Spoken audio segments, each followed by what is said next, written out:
Lei è? Tenente Francesco Baracca. E questo è il suo aereo? Lo riconosci dallo stemma? Il cavallino rampante. Capì immediatamente che l'aviazione sarebbe stata il futuro ed io volevo farne parte.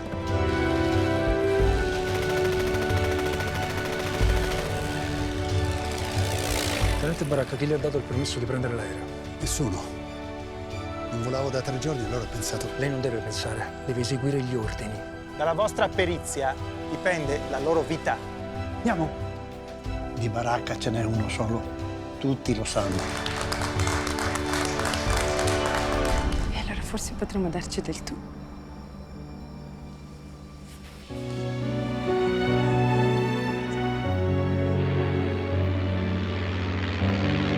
Guarda come scendi a vita e poi riprende l'aereo. Impara a fare il tuo lavoro, altrimenti ti faccio cacciare via e tu torni a riparare i trattori. C'è una guerra in Europa e io credo che non possiamo stare solo a guardare. Sei 3 settimane che non copro notizie di mio fratello Tommaso. Li mandano all'assalto delle trincee nemiche anche se i crocchi gli sparano con la mitragliatrice. Ma tu vuoi proprio fare il militare tutta la vita, Tenente Baracca?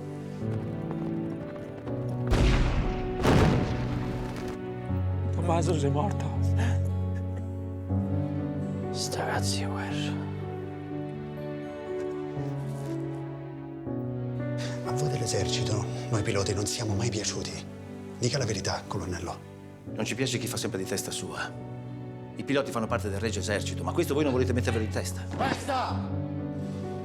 Io penso che l'aeronautica debba essere degli aviatori. E basta.